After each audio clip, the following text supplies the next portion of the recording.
The Viridian diplomat's eye ridges twitched with barely contained amusement as the human delegation entered the Grand Council chamber. The humans were the newest species to achieve faster-than-light travel, and by far the most physically unimpressive. Small, soft-skinned, and lacking any natural defensive capabilities, they were viewed as curiosities at best by the Galactic Conclave. Commander Alex Reed led the human delegation, shoulders squared despite knowing exactly what the alien representatives thought of Earth's people. This was humanity's fourth meeting with the Conclave, and their reception hadn't improved since the first. The vast chamber housed representatives from 27 spacefaring civilizations, most of whom regarded humans as primitive upstarts who had stumbled upon FTL technology through sheer luck rather than intellect. The human delegation may present their petition, announced Grand Arbiter Toll, his massive frame towering over the central podium. The Viridian contingent exchanged glances, mandibles clicking in what humans had learned was their version of snickering. Reed approached the speaking platform, acutely aware of the dismissive gazes following each step. The Viridians were the dominant species in the quadrant, having conquered or subjugated most other civilizations they encountered. Their technological superiority was matched only by their arrogance. Honorable representatives of the conclave, Reed began, Earth formally requests access to the shared scientific archives and trading privileges accorded to junior members. Before Reed could continue, Krell, the Viridian Prime Speaker, interrupted. The human asks for privileges reserved for those who have proven their worth. His voice boomed through the translation devices. What merit has your kind demonstrated beyond the ability to not exterminate yourselves before achieving space travel? A feat many consider surprising. Laughter rippled through the chamber. Reed had expected this. For 3 years, humanity had tried diplomacy, trade offerings, and technological exchanges. Nothing had earned them respect. But today would be different. Today, they had their secret weapon. Professor Mira Jones stepped forward, a small, unassuming woman with gray-streaked hair and intelligence shining in her eyes. For 20 years, she had studied the ancient artifacts recovered from the first alien ruins humanity discovered on Mars. While the military and politicians focused on reverse engineering alien technology to achieve FTL travel, Jones had focused on understanding the civilization that left those ruins. With the conclave's permission, Reed said, "We would like to present our credentials in a different manner."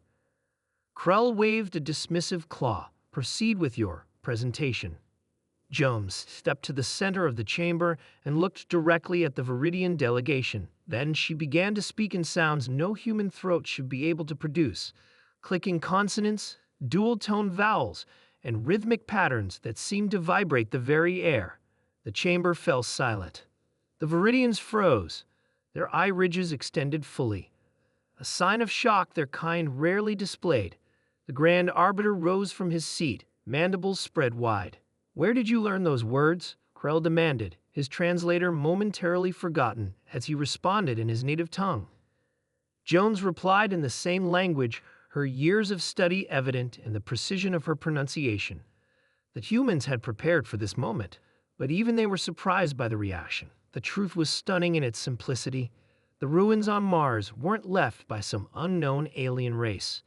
They were Viridian, from an ancient colony established over 50,000 years ago, then abandoned and forgotten as their empire expanded in other directions.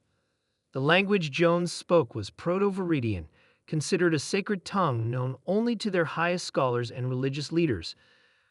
It was the language of their ancestors, preserved in their most holy texts, but no longer spoken in everyday life. "The markings we found match your oldest religious symbols," Jones explained, now using her translator. "We deciphered your ancestral language from artifacts your people left on our neighboring planet millennia ago." The revelation sent shockwaves through the chamber. The Viridians huddled together, chittering rapidly among themselves. Reed seized the moment. "Our archaeologists have mapped extensive ruins beneath the Martian surface. We believe your ancestors may have visited Earth as well, though we've found less evidence there." Grand Arbiter Tull approached the human delegation, studying them with new interest. "No outsider has ever spoken the sacred tongue. Our histories say it died with our first empire." "Not died, Jones corrected gently, just waiting to be rediscovered. We have databases of artifacts, inscriptions, and architectural patterns that match nothing in current Viridian design but align perfectly with your ancient sacred imagery. What followed was unprecedented. The Viridian religious advisors examined human research, confirming what they had suspected. The forgotten colony represented a missing chapter in their species' history, one that aligned with ancient myths of a Western expedition that vanished from their records. By the day's end, humanity's status had transformed from barely tolerated newcomers to keepers of sacred Viridian history. The other conclave members, witnessing the Viridians' reaction, reassessed their own judgment of humans. As the human delegation prepared to depart, Krell approached Reed privately. "Your kind are unusual," the Viridian admitted. "Small and physically unremarkable, yet you succeed through unexpected means. Perhaps there is wisdom in studying history as thoroughly as technology." Reed nodded. "Humans have always been fascinated by the past. It's led us to some of our greatest discoveries. And now it has earned you a place among the stars." Krell acknowledged. "The Conclave will approve your petition. Not because of sympathy or charity, but because your kind has demonstrated a unique value." As the humans departed the chamber, Reed caught Jones' eye and smiled. They had gambled everything on the connection between ancient Viridian ruins and their modern descendants, and won humanity its rightful place among the stars.